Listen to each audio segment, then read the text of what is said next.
Olá, para completar nossa conversa sobre como armazenamos informação no computador, eu vou completar hoje falando como é que nós armazenamos caracteres, né? Nomes de pessoas, letras, né? Então veja bem, novamente, né, o que nós temos dentro do computador são números em binário sempre, né? Você tem bytes, que são compostos de bits. Nós já vimos que com isso você consegue guardar números positivos e negativos, se você usar algum esquema de codificação que permita isso, por exemplo, o complemento de 2. Nós vimos que é o adotado pela linguagem de programação que nós vamos usar, que é a linguagem C, e pela maioria das linguagens. Você também consegue representar os inteiros sem sinal, que é a representação mais natural, consegue representar números reais. E agora vamos pensar como é que eu olho para um byte e enxergo uma letra, ou para vários bytes e enxergo uma letra. Para isso você precisa montar alguma coisa que mapeie cada símbolo que você quer representar no computador a um número inteiro. Uma das representações mais antigas e mais conhecidas é essa aqui, o ASCII. O ASCII é um padrão que nasceu dos Estados Unidos e que basicamente ele diz para cada símbolo que desejava se representar à época nos computadores qual que vai ser o número que representa esse símbolo. Ele mapeava cada símbolo a um byte. Cada coisa que eu represento no computador para mostrar de forma gráfica, tá? Cada símbolo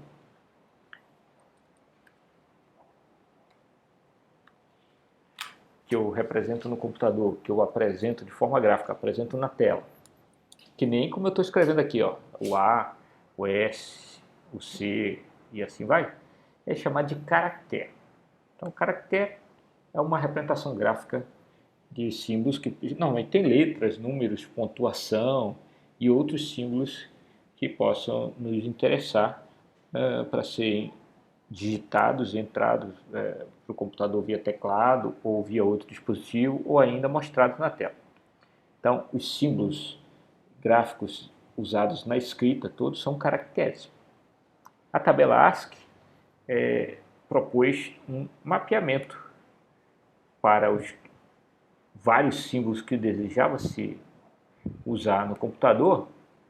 Eu já abri aqui no browser aqui a tabela ASCII para vocês, eu peguei de um site, e ela mapeia cada número que você pode colocar dentro de um byte, aqui é um byte, ó, um byte até 200, de 0 até 255, então a tabela ASCII é uma tabela que tem 256 possibilidades e para cada possibilidade você associa essa possibilidade a algum símbolo.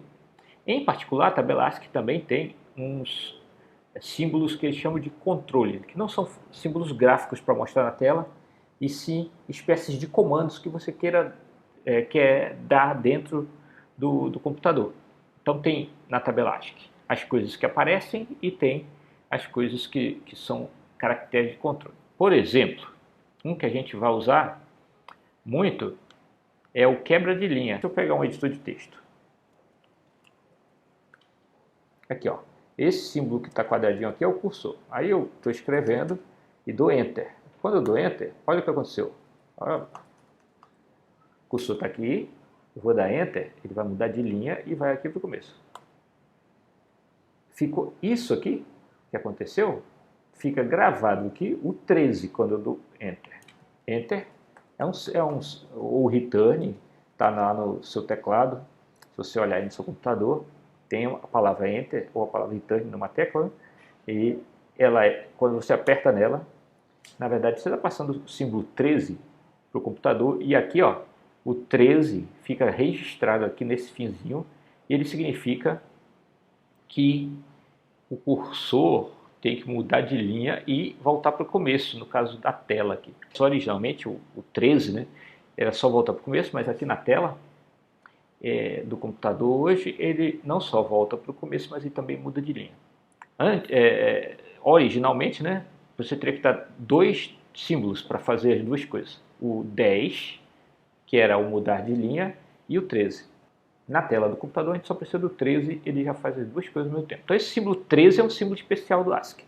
Mas olha só, mais interessante ainda, se eu quiser escrever a letra A, eu tenho que colocar 65 dentro de um byte, se eu estiver usando o código ASCII. Na verdade, o código ASCII é usado quase como um padrão universal quando a gente estiver programando e tudo. Então, de fato, quando eu estou escrevendo isso aqui, está mostrando na tela A, mas está guardado em algum lugar na memória. Toda vez que eu digito um A, está guardado o código ASCII do A, que é o 65, do A maiúsculo. Se eu estiver escrevendo A minúsculo, aí o A minúsculo é 97. Aqui, 97. Da mesma forma, se eu escrever, por exemplo, um colchete abrindo, no ASCII, o colchete abrindo é o 91. Então eu posso estar escrevendo o byte 91 aqui. Cada símbolo que aparece aqui na tela para mim, se estiver usando codificação ASCII, cada símbolo é um byte. Tá? Então, por exemplo, se você escrever um texto de 1000 letras usando codificação ASCII, ele vai ter 1000 bytes. Se seu texto tiver quebra de linha, cada quebra de linha conta como um caractere também. Então ele vai acabar tendo mais de 1000 bytes. Mas se tiver um texto que você escreveu com 1000 letras e tiver quebra de linha. Por exemplo, aqui, eu vou escrever um texto só com esses azinhos aqui. Esse texto teria 1 byte para cada A. 1, 2, 3, 4. Só que eu mudo de linha aqui, Então, 2, 4, 6, 8 bytes. Então esse texto aqui já tem 8 bytes. Uma quebra de linha, 2, 3, na verdade 4, porque tem uma quebra de linha aqui no final. Se eu não tivesse essa quebra de linha aqui no final, só apaguei agora ela aqui, aí ele tem 2, 4, 6 e um 7. Se eu tivesse assim,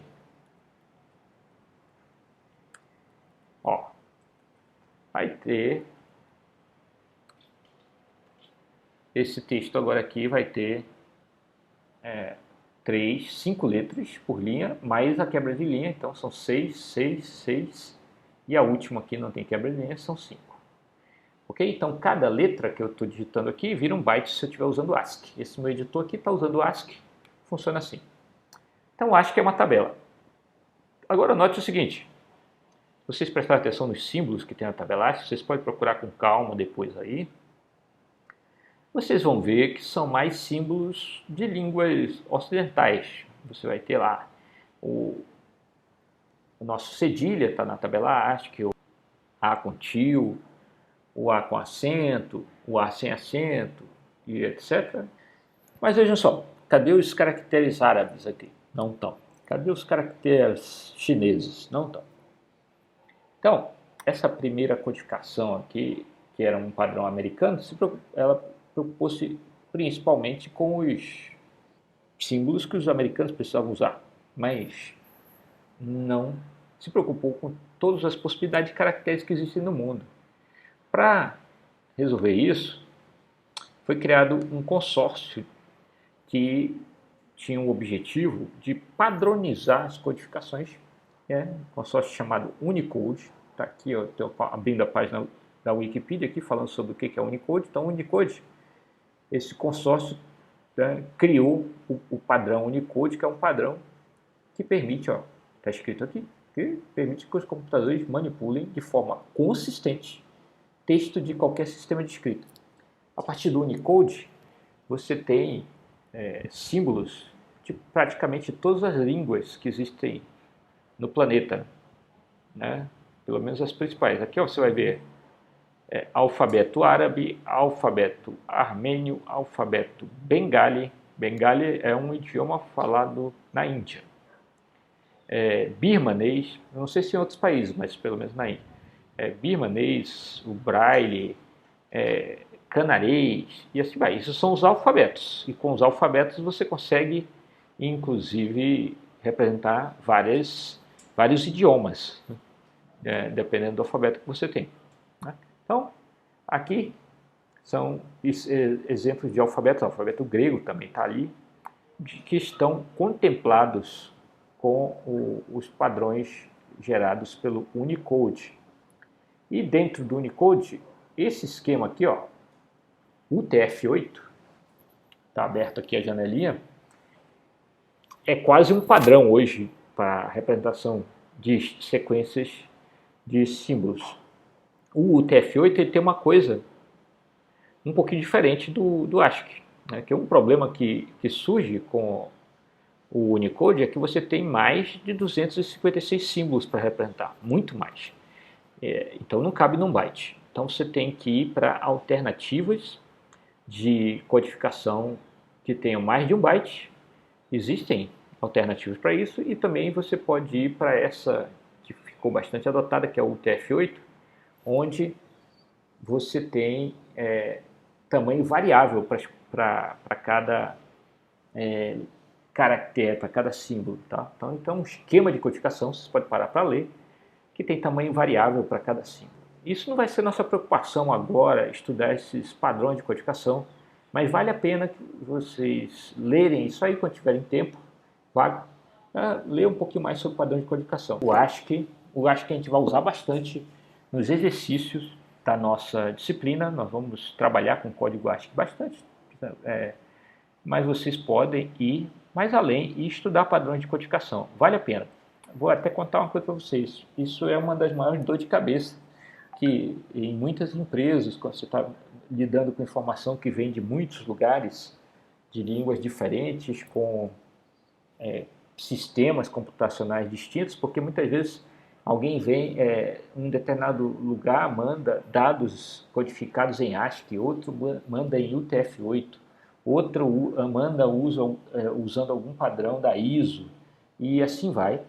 E muitas vezes os programadores não se atentam para esse detalhe, e quando você vai mostrar os dados lá na página web, alguma coisa assim, vem aquele monte de lixo, né? Vem os caracteres estranhos. Isso é porque houve algum problema na codificação, né? Você assumiu na hora de mostrar os dados que era UTF-8, mas o que te mandaram é ASCII. Entre o ASCII e o UTF-8, felizmente, não tem muita incompatibilidade não. Se você escrever em ASCII e mandar imprimir em UTF-8, vai funcionar. Mas o contrário não é verdade. Se você pegar um código UTF-8 que tenha símbolos que não aparecem no ASCII, você mandar imprimir como ASCII, mandar mostrar na tela como ASCII, vai aparecer um monte de lixo na tela. Você não precisa se preocupar muito ainda com isso. Eu estou falando aqui apenas para que vocês comecem a conhecer esse mundo de codificação de caracteres. Faz parte aí do nosso trabalho com computação, né? Você vai trabalhar com computador, vai precisar armazenar informação lá, e parte da informação que você vai armazenar vai estar no formato de texto, com símbolos gráficos, e você vai precisar trabalhar com esquemas de codificação. As várias linguagens já têm ferramentas para você manipular os diversos sistemas de codificação. Você não vai precisar ficar muito preocupado com isso, só vai ter que se preocupar em saber exatamente qual sistema de codificação que você está usando a cada instante. Então vamos ver que isso não vai ser dor de cabeça para a gente em estrutura de dados 1. O que eu queria aqui, novamente, assim como no caso dos números reais e dos inteiros, é que vocês soubessem que dá para pegar letras e guardar no computador. Como?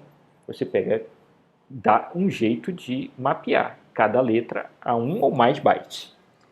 Nós vamos assumir inicialmente que nós vamos trabalhar só com códigos ASCII, daquela tabela ASCII. E a tabela ASCII, cada letra vira um número. Por exemplo, o A maiúsculo é 65, o B maiúsculo é 66, e assim vai. Vocês vão ver que isso vai ficar meio transparente a maior parte do tempo, né? Nós vamos ver que nas linguagens elas permitem que você crie estruturas para armazenar os dados, já dizendo para ela, olha, aqui você está armazenando letras. E quando você mandar mostrar aquela área da memória que está armazenando letras, a linguagem já tem um comando que mostra as letras do jeito que você quer. Assim como você vem e diz, essa região aqui eu estou armazenando um número real. Aí a linguagem vem e já sabe tratar aquela coisa da mantissa, do expoente. Você não vai ficar tudo transparente para vocês. Eu estou contando aqui porque eu acho extremamente importante que você, como programador no futuro, né, entenda dessas coisas, para você entender como as coisas estão funcionando lá por baixo. Tá? Mas em breve a gente vai começar a falar realmente da linguagem C, vocês vão ver que as coisas são bem simples, muito do que eu estou falando aqui não vai ser necessário logo no começo. Entretanto, entender isso faz uma diferença enorme para quem é um bom programador e para quem vai ser um bacharel em computação também é muito importante saber essas coisas. Vou ficando por aqui. O objetivo dessa aula preliminar era só que vocês soubessem que dá para guardar letras no computador. Basicamente o que a gente faz é mapear as letras, os símbolos quaisquer que a gente queira para números. E para isso a gente usa tabelas padrão. Por exemplo, tabela ASCII, a codificação ASCII, tabelas ou codificações padrão, codificação ASCII, codificação UTF-8, por exemplo, e assim vai. Vou até clicar aqui no UTF-8 para ver se tem uns exemplos de como é que ficam algumas letras em UTF-8. Não tem, tudo bem. Por hoje nós vamos ficando por aqui. Agora, na aula seguinte, ainda nas aulas preliminares, eu vou voltar a falar um pouquinho sobre como o computador funciona.